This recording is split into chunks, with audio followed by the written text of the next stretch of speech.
os seus direitos violados, mas muitas vezes nem se dão conta de que realmente estão tendo seus direitos violados, né? Falta muita informação nesse aspecto, né? Exatamente. A gente percebe que, apesar de se buscar dar acesso a essa informação, ela ainda é muito... Ela não atinge a sua finalidade, né, de todas as mulheres se empoderarem dessas informações e terem...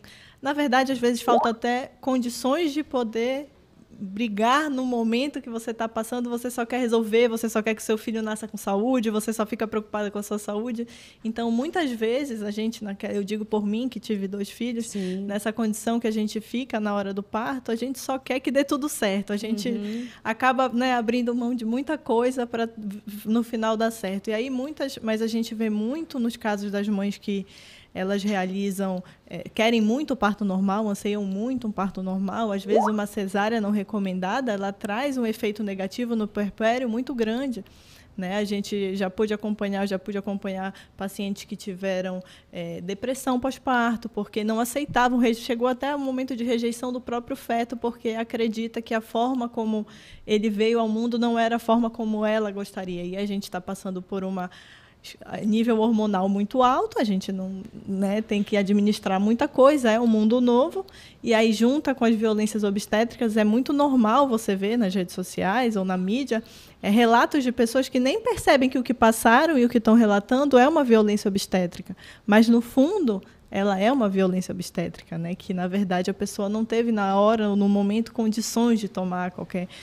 bebê que é retirado da mãe, de próximo da mãe, no momento que deveria ficar lá, que é levado, enfim.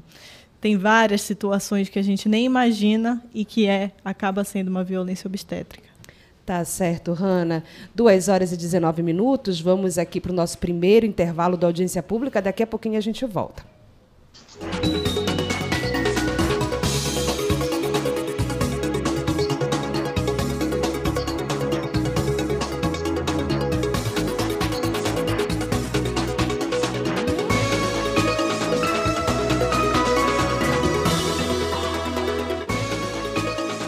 CBN Audiência Pública.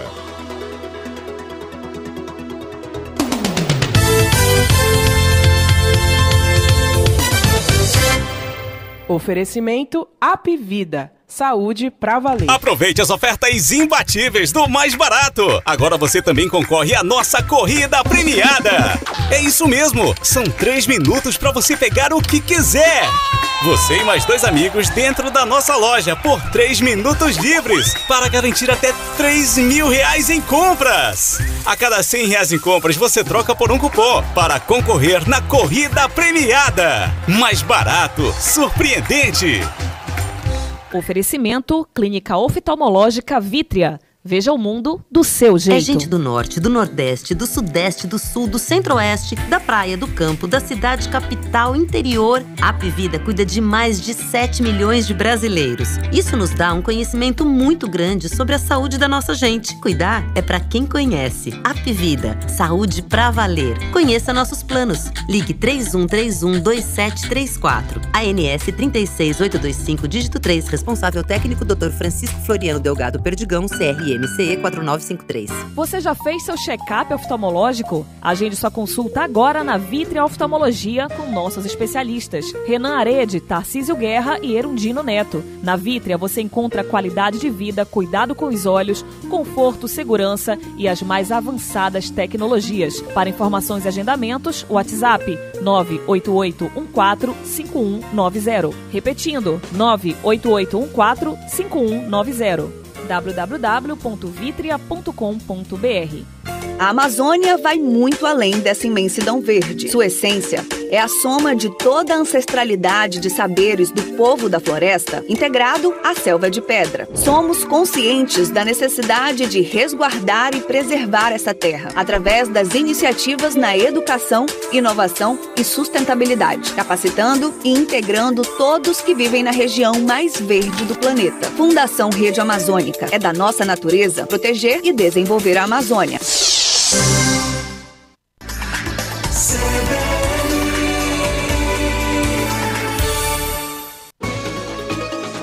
CBN Audiência Pública.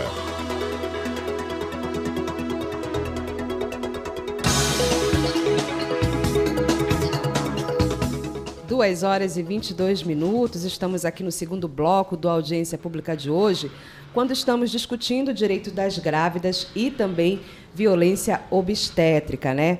Agora junta-se a nós, né, a Luana Tomás, que é advogada e professora da Faculdade de Direitos e do Programa de Pós-Graduação em Direito da Universidade Federal do Pará, a UFPA.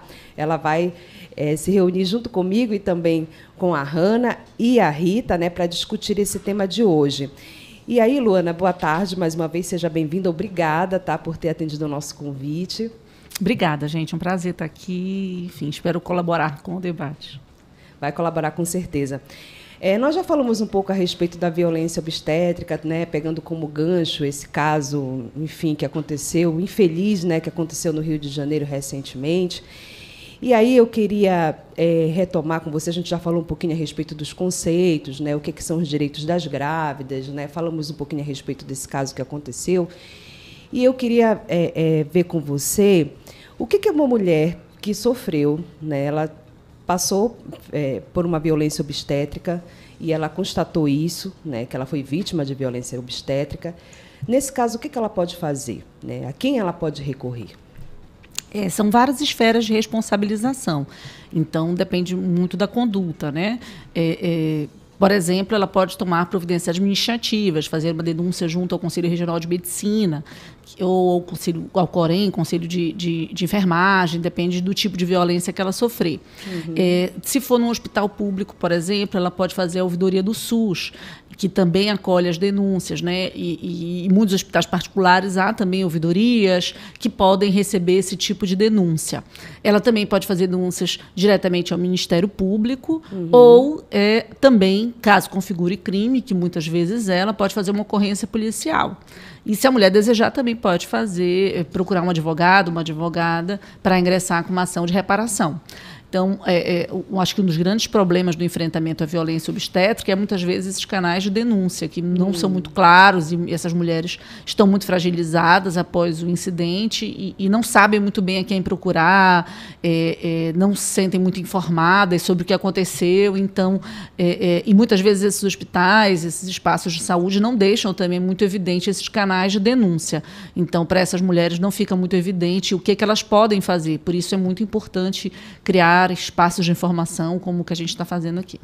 Nós falávamos, inclusive, que muitas vezes a mulher ela foi vítima, né, de violência obstétrica e nem sabe que está sendo vítima de violência obstétrica, né, porque realmente ainda há pouca informação nesse sentido, né, do que é, de fato, uma violência obstétrica. Sim. O que caracteriza? Sim, com certeza.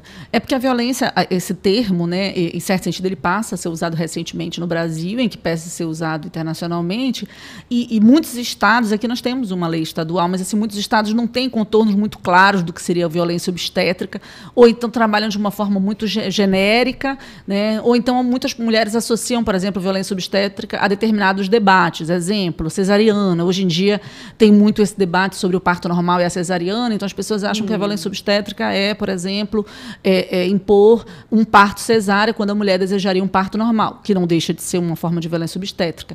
Mas existem tantas e tantas formas que acontecem cotidianamente que muitas vezes não são evidenciadas. Por exemplo, a episiotomia forçada, por exemplo, o não respeito ao direito ao acompanhante, o não respeito ao plano de parto. Então, existem outras dimensões de violência obstétrica, procedimentos que são feitos sem autorização, e esses aspectos não são tão dimensionados, são compreendidos por essas mulheres, que às vezes é uma das grandes dificuldades da violência, né? Que a gente nomear, identificar, sofrer uma violência. E geralmente o parto ele é considerado muito um momento do médico, um ato médico, Sim. que é um dos grandes problemas também. Então a mulher ela se sente muito silenciada, né? A família se sente silenciada, como se só o médico ali pudesse determinar o que vai acontecer. Então ela se sente sem condições de intervir. E isso é um dos grandes óbices também. As mulheres precisam de informações, elas precisam entender que ali é um espaço coletivo, é um espaço comum em que ela tem que também ter voz, ser ouvida, né? Naquele momento é importante para a vida dela. E muitas vezes, né, tem aquele médico ali como referência de todo o processo. Confiam, apostam todas as fichas naquele médico, na conduta daquele médico, de que ele vai ter uma conduta, né? E ninguém espera, na verdade, nesse momento, naquela pessoa que você está confiando a vida que você está trazendo ao mundo, que ela vá, enfim, tomar alguma atitude que seja desrespeitosa, né? Que rompa aquela questão de confiança, né? Aquela confiança que você está depositando no profissional.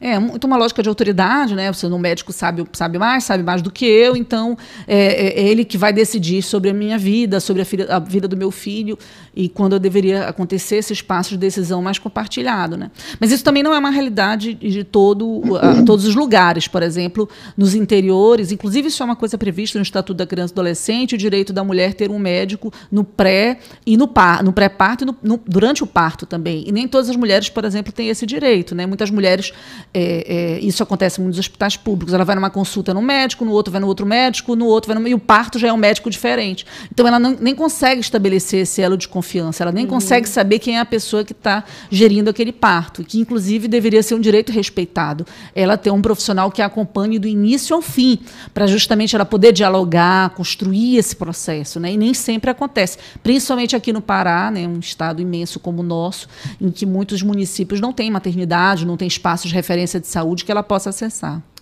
Eu trouxe essa realidade porque, na verdade, foi a minha realidade quando eu fui ter meus filhos, né?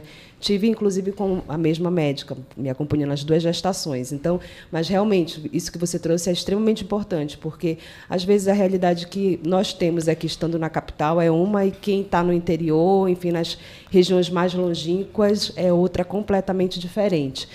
2h29, a gente vai dar uma pausa rapidinho aqui, vamos aguardar o repórter CBN, daqui a pouquinho a gente volta com mais audiência pública para você.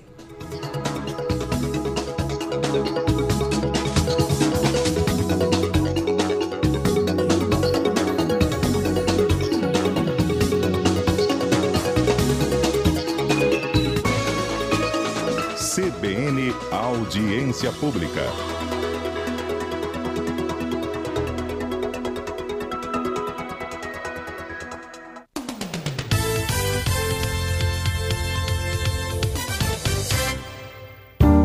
O desempenho das bolsas ao redor do mundo, as oscilações do mercado de câmbio, a análise clara e precisa dos indicadores financeiros. Às terças e quintas, o jornalista Carlos Alberto Sardenberg discute o que de mais importante acontece no noticiário econômico, dentro do Linha Abre no Jornal da CBN e no Ponto Final. Também disponível no site e no aplicativo da CBN e nas principais plataformas de podcasts.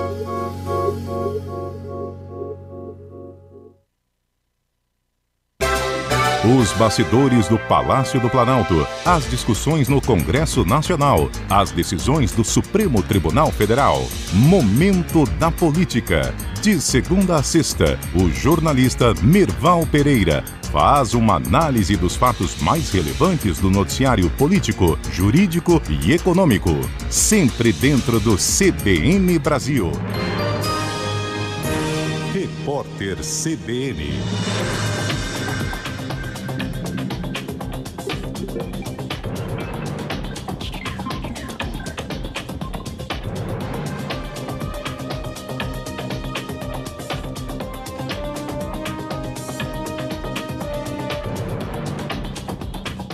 Segunda-feira, 18 de julho de 2022. O presidente Jair Bolsonaro relatou que teve febre na última noite e que não conseguiu dormir. Enquanto conversava com apoiadores na manhã de hoje, ele limpou o nariz com as mãos e permaneceu sem máscara. Durante a tarde, Bolsonaro deverá receber dezenas de embaixadores no Palácio da Alvorada. O presidente atribuiu sintomas a uma gripe e não revelou se fez teste para a Covid-19. O Ministério da Justiça anunciou a suspensão por tempo indeterminado das atividades de aproximadamente 180 empresas de telemarketing. A medida atinge principalmente companhias ligadas a bancos e instituições financeiras. A multa para quem desrespeitar a regra pode chegar a 13 milhões de reais. Segundo o despacho publicado no Diário Oficial, as empresas só poderão fazer oferta de produtos e serviços com o consentimento do consumidor. Morreu hoje, aos 39 anos, o narrador Odilon Júnior, da equipe de esportes da Super Rádio Tupi, do Rio de Janeiro. Ele lutava contra um câncer no cérebro havia 5 anos. Odilon começou a carreira em Petrópolis, onde relatou os primeiros jogos esportivos.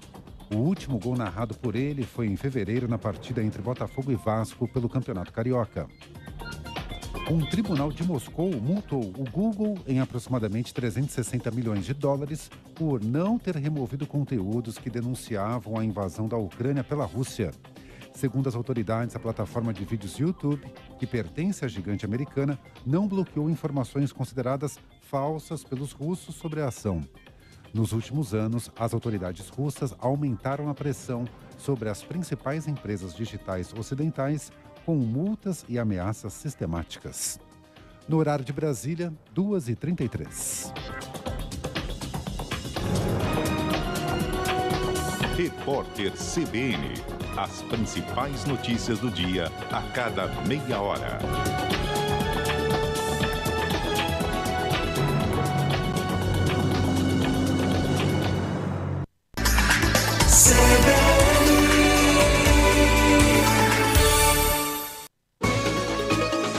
CBN Audiência Pública.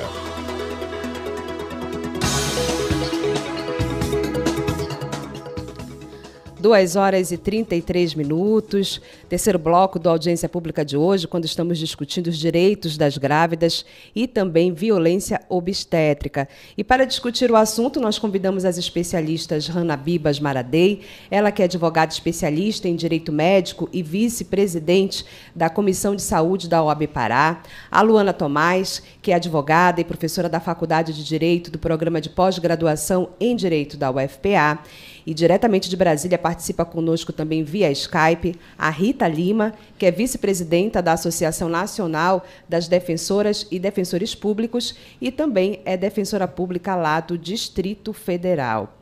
Hanna, eu queria voltar com você. Aqui no Brasil, existe alguma criminalização específica que trate de violência obstétrica? No Brasil, existem vários tipos penais que podem ser incluídos como uma violência obstétrica, mas não há especificamente algo no Código Penal que diga isso é uma violência obstétrica. Então, nós podemos ter lesão corporal, nós podemos ter o estupro de vulnerável e diversos outros tipos penais que podem se enquadrar dependendo do que a pessoa vir a sofrer no ato do parto. Entendi. Luana, isso acaba dificultando também quando você ter certeza de que aquilo que você passou, aquela situação que você passou no antes, no durante, ou até mesmo após o parto, foi uma violência obstétrica? Eu acho que não necessariamente esse tipo de violência se resolve na esfera da responsabilização criminal. Achar que tudo se resolve punindo ou criando um tipo... Pode ser né, um problema, às vezes, uma faca de dois gumes. Ao contrário, se a gente cria um tipo dizendo que violência obstétrica é isso, com certeza vai ficar muita coisa de fora, porque violência obstétrica pode ser muitas coisas. Uhum. Então, eu acho que, na verdade, hoje o maior óbice é a gente compreender esses direitos das mulheres, compreendê-la dentro desse cenário de direitos reprodutivos, que é um momento também muito difícil, né? O Brasil tem deixado de assinar e de reconhecer internacionalmente vários debates relativos aos direitos reprodutivos, junto às Nações Unidas. Então, a gente tem retrocedido nesse momento de compreender o debate de direitos reprodutivos, e isso contribui muito mais para o enfrentamento do que, efetivamente, a criminalização. Então, às vezes, a mulher não se vê como um sujeito de direitos no âmbito da reprodução. E eu acho que isso ajuda mais. E até porque a violência obstétrica, como a Hanna falou, envolve muitas condutas. Não só a agressão em si, o estupro, mas pode ser as ofensas. Então, não sei se dá para a gente resumir num tipo penal. Entendi. Rita, no caso do Brasil, o que a gente tem observado, a violência obstétrica ela acaba sendo muito mais comum nas classes em que as mulheres estão realmente mais vulneráveis, né? Enfim, que têm um poder aquisitivo menor, nos locais, né, onde elas, enfim, não têm muito acesso à informação, ou então na rede pública ela é mais comum. O que a gente tem observado nesse sentido? Olha, primeiramente eu queria dar um oi para a professora Luana, porque talvez ela não lembre de mim, mas eu lembro dela. Olha, ela foi minha só. Professora na pós-graduação, maravilhosa, ela é um super nome do Brasil, então, assim, fico muito feliz de estar aqui participando dessa rodada de conversa com ela e com a Hanna, que não conheço, mas certeza que está aí representando também muito bem as advogadas do Pará. Olha, é importante a gente pontuar o seguinte, que, claro, quanto mais fatores de vulnerabilidade atravessam a vida daquela mulher, maior a probabilidade de ela sofrer uma violência obstétrica. Sim. Talvez não seja adequado a gente dizer que na rede pública ou na privada existe mais ou menos violência obstétrica, mas o que a gente percebe principalmente é que mulheres pretas, mulheres negras, elas são, por uma questão da construção histórica, né, do atravessamento dos corpos dessas mulheres, serem lidos como corpos aptos a aguentar mais dor, né, ou animalizados. Essa é a história do nosso Brasil. Tanto mulheres negras quanto mulheres indígenas têm um índice alto de violência obstétrica, principalmente de violências físicas ou de não anestesiar. Então, a gente tem esse dado e, claro, que como também, historicamente, o Brasil se constrói em cima disso, mulheres vulneráveis, elas têm mais chance de ter menos informação. Isso é um trabalho que a gente insiste muito na Defensoria Pública, inclusive aqui no Distrito Federal, mas várias outras defensorias, o Núcleo de Gênero do Pará, inclusive, é também uma referência nacional. Tem material, cartilha sobre isso, na tentativa de disseminar essa informação e informar essa mulher muito antes da vivência, né? Porque, como a doutora Hanna mencionou, quando a gente está passando pelo processo, não é o momento de a gente obter informação, a gente quer sobreviver àquela situação, a gente quer resolver o nosso problema. Então, quanto antes nós formos informadas e educadas sobre o nosso direito ao nosso corpo, formos fortificadas sobre o nosso direito à autonomia, tanto melhor nós vamos reagir a eventuais tentativas de violação dos nossos direitos. Paralelamente, evidentemente, a gente não precisa educar só as mulheres e meninas, a gente também precisa capacitar as equipes de saúde para que elas não reproduzam, desde comentários inadequados, porque a violência obstétrica ela começa ali, né, no comentário inadequado, no desrespeito ao desejo legítimo da mulher, até as violências mais graves. Então, é muito mais importante para nós uma mudança de cultura que, com certeza, vai perpassar pelo investimento em informação para mulheres com maiores fatores de vulnerabilidade. Tá certo, Rita, perfeito, viu, o seu comentário. E é justamente isso que a gente tem falado aqui desde o início do programa, acho que desde o primeiro bloco, né, a importância da mulher estar bem informada, né, a respeito dos seus direitos, né. E você falou também, logo no primeiro bloco, Hanna, de algo que eu gostaria que você detalhasse mais, que trata-se a respeito do plano de parto, né, que além dessa questão da mulher ler sobre o que ela vai passar, dela estar bem informada e tudo mais, de estar, enfim, ciente em relação aos seus direitos, que seria importante ela também elaborar um plano de parto. Eu queria que você dissesse para a gente o que é esse plano de parto e qual que é a importância dele nesse processo. O plano de parto nada mais é todos os anseios e desejos que aquela mulher, após todo o acesso à informação que ela teve, documenta a vontade dela. Então, lá no plano de parto vai prever o tipo de parto que ela gostaria de ter, quais são as medidas que ela concorda que seja feito se houver necessidade, uso de fórceps, a episiotomia, uso de anestesia ou não anestesia, toda a forma que ela quer que seja realizado o parto, o momento quando ela receber o bebê, como é que ela quer que aquilo aconteça. Claro, isso a gente está falando num cenário ideal, sem nenhuma intercorrência. Sim. É óbvio que se houver alguma intercorrência relacionada à mãe ou ao bebê, muitas vezes o plano de parto ele não segue a sua né, passo a passo do que estava ali previsto. Mas é muito importante você ter esse documento, porque você dá entrada nisso, né, você leva junto para o parto, no ato do hospital, e se você vê algo desrespeitado, você até tem mais um meio de como demonstrar que você tinha aquela vontade e que ela não foi observada dentro dos parâmetros do que era possível e do que não era possível ser realizado naquele momento. Entendi. Mas esse plano de parto, ele é elaborado pela mulher ou ele pode ser elaborado pela mulher e também junto com o obstetra que está acompanhando aquela mulher? Como é que é normalmente isso? O plano de parto ele é elaborado pela mulher e ela entrega previamente ao obstetra. Normalmente eles têm uma conversa prévia. Já vi muitos casos da parturiente dizer eu não quero episiotomia e a médica diz então eu não vou lhe acompanhar no parto porque se eu achar que há necessidade eu vou realizá-lo. E a parturiente dizer não, então eu prefiro trocar de profissional do que né, ter uma profissional que já tem esse pensamento certo e levantar a questão, né, da autonomia do médico enquanto profissional, que a gente também sabe que há essa mesma forma que há essa falta de informação, quando a gente está falando de município, né, capital e interior, a gente vê muito também o pensamento que eles têm da supremacia da relação do médico e o paciente. E hoje em dia a gente sabe que tem os princípios bioéticos, tem muitas normas no sentido de garantir principalmente a autonomia do paciente. A gente tem a autonomia do profissional, mas a autonomia do paciente cada vez mais está em voga. Sim. E isso serve também para as mulheres no momento do parto. Então, esse documento ele é elaborado normalmente pela mulher, a gente vê hoje em dia ser elaborado também por casal, então é a mãe, acompanhada já do pai daquele bebê, e é conversado normalmente com o obstetra antes da realização do parto. Às vezes não é possível, mas quem elabora normalmente é a vontade da mulher naquele momento. Luana, esse planejamento é extremamente importante, né? Porque ele está sendo feito de maneira prévia, a mulher não está no calor daquele momento, né? Durante ali...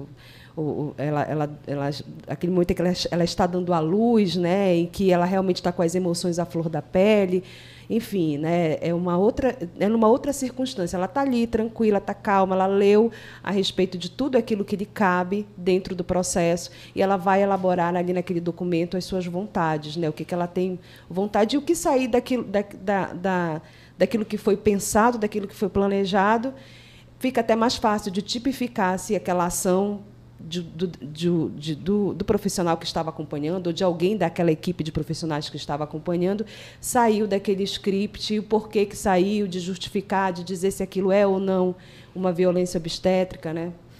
Sim, esse planejamento é fundamental, né?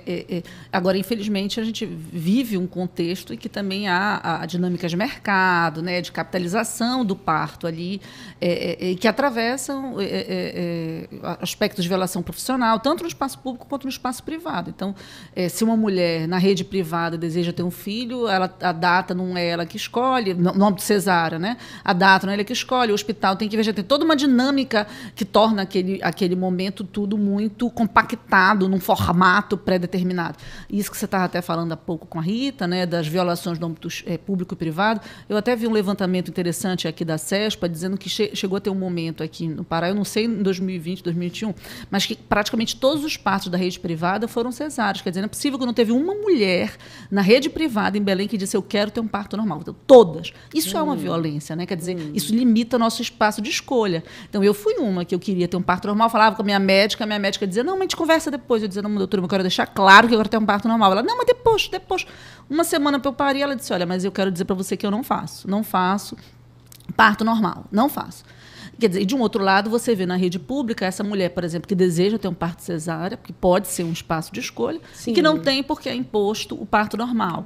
Então, você tem atravessamentos que acontecem tanto na rede pública quanto na rede privada, que são marcados por esse poder que é muitas vezes concentrado no médico. Isso envolve também, dentro de profissionais de saúde, um debate, por exemplo, a importância dos enfermeiros obstétricos, de outras profissões estarem aliadas a isso, né? De não se centrar tanto no médico. Por que eu tenho que necessariamente parir com esse médico? Aí ele escolhe, não, o melhor horário para mim é depois do meu almoço, entre a minha academia e meu não sei o quê.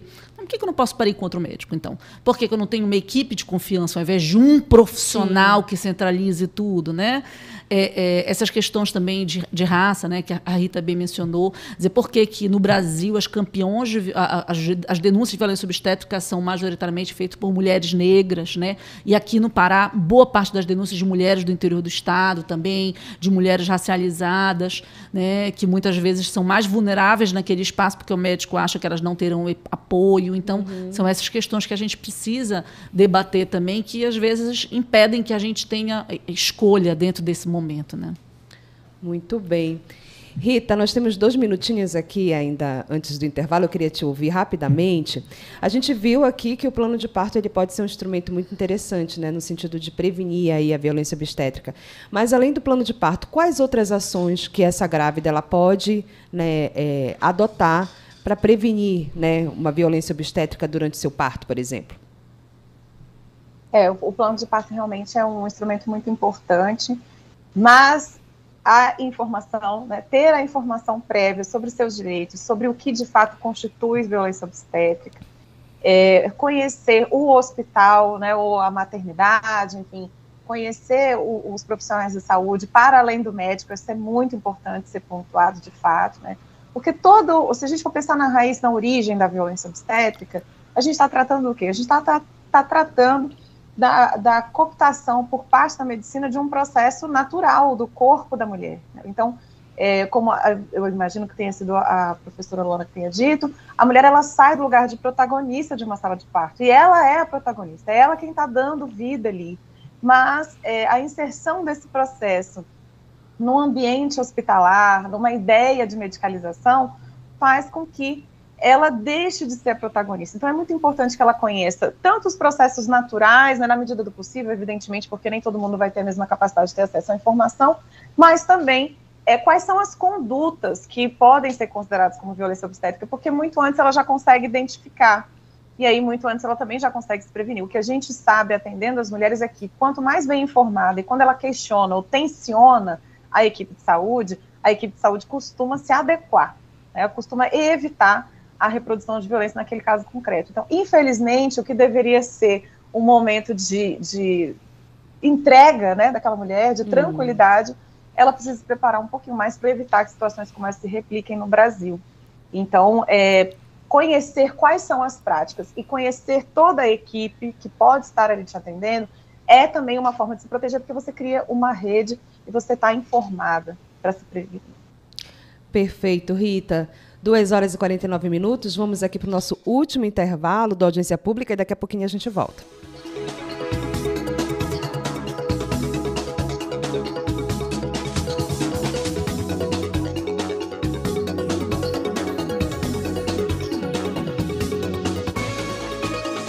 CBN Audiência Pública.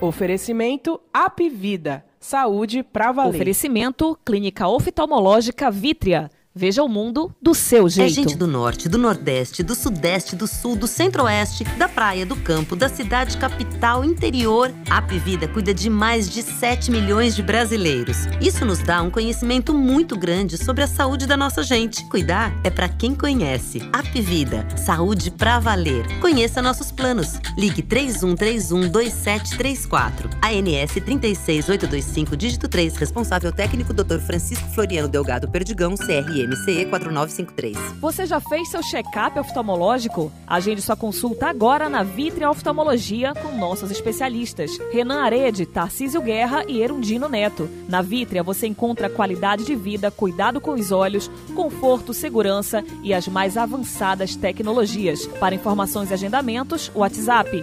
988145190. Repetindo, 988145190. www.vitria.com.br. Existe um lugar onde o desconhecido habita, entre lendas e mistérios, a Amazônia. Quais os segredos da maior floresta do mundo? O rio que corre abaixo de outro rio. Os seres que vivem dentro da maior biodiversidade do planeta. A vida indígena em meio à maior selva amazônica. Quer conhecer as maravilhas e mistérios dessa região? Então acesse Portal Amazônia. Momento do Brinde. Uma pausa diária no noticiário para ouvir um dos mais admirados especialistas em vinhos no país. De segunda a sexta, Jorge Luque responde a dúvidas dos ouvintes e dá dicas sobre os melhores rótulos para cada ocasião. Sempre dentro do CBN Brasil. Também disponível no site e no aplicativo da CBN e nas principais plataformas de podcasts.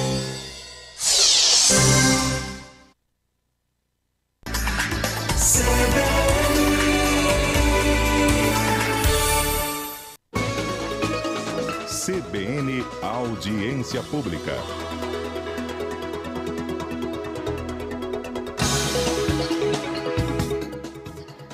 Duas horas e 52 minutos, último bloco aqui do Audiência Pública de hoje, né, quando estamos discutindo os direitos das grávidas e também a violência obstétrica.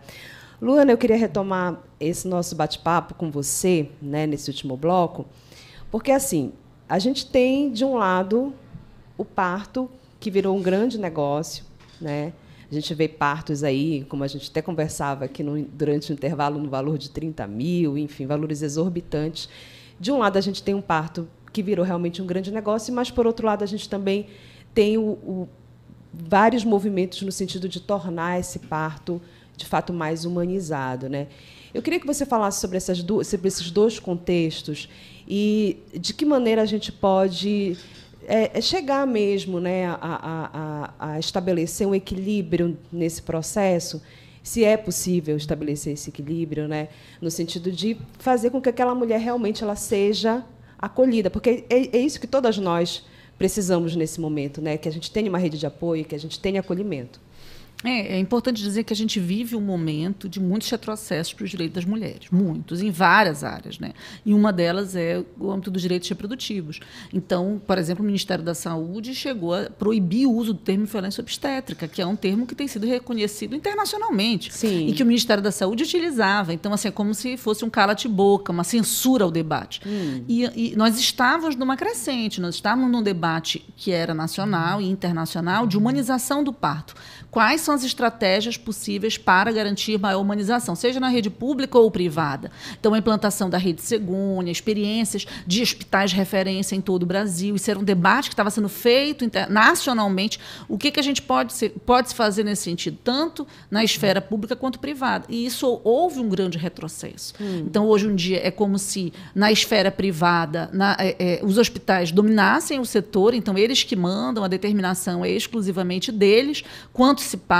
Então, assim, às vezes, para você conseguir uma data, a previsão de parto é dia 13 de agosto, você tem que agendar em março para conseguir uma data X, porque o hospital não sei o que lá, e aí pagar 40 mil se você quiser aquele médico, se não for aquele médico, você não consegue, para agendar um outro médico, eu não sei quanto tempo. Então, assim, você é dominada ou por aquela maternidade ou por aquele médico, tem que pagar uma fortuna para instrumentista, para não sei o que lá. Ou na rede pública, você também não consegue ter um espaço, porque é um acesso, uma demanda muito grande de mulheres, né? E aquela equipe muitas vezes não consegue dar as informações e a atenção adequada numa lógica de humanização, né? Então, de fato, há muitas violações. Então, é muito importante que a gente faça também a informação para as mulheres no âmbito individual, mas que a gente faça do parto um debate público, né? Que a gente discuta o controle social, quais são os mecanismos que a gente tem de controlar isso, esses dados sejam públicos, sejam acessíveis à população, para que a população discuta o parto, né? Para que a gente não jogue sempre nas costas da mulher como se a responsabilidade fosse única e exclusivamente dela, né? Quando a responsabilidade é de todos e de todas. Muito bem. Hanna, eu também quero ouvir você já a respeito disso, mas antes, nós temos uma nota aqui do Conselho Regional de Medicina do Rio de Janeiro, que é sobre o caso, né, que inclusive nós abrimos o programa com esse caso hoje, o caso do médico Giovanni Quintela Bezerra, né? O Conselho diz o seguinte, que aprovou em plenária, na última terça-feira, né, no dia 12 de julho, a suspensão provisória do médico Giovanni Quintela Bezerra após ter acesso às imagens gravíssimas de estupro de uma paciente. Com isso, ele fica impedido de exercer a medicina em todo o país. A medida é um recurso para proteger a população e também garantir a boa prática médica. Em paralelo a isso, né, segue o Conselho aqui dizendo que está sendo instaurado no Conselho um processo étnico-profissional cuja a sanção máxima é a cassação definitiva do registro do médico Giovanni Quintela Bezerra. Então, a gente tem esse caso aí realmente que chocou o país todo, né, porque realmente ninguém esperava uma situação como essa. E eu queria que você falasse um pouquinho, Hanna, pegando o gancho, né, dessa coisa do parto como um grande negócio e também essa outra corrente que a gente tem do processo mesmo de humanização, né, visando aí o acolhimento dessa mulher, ou melhor, o melhor acolhimento dessa mulher.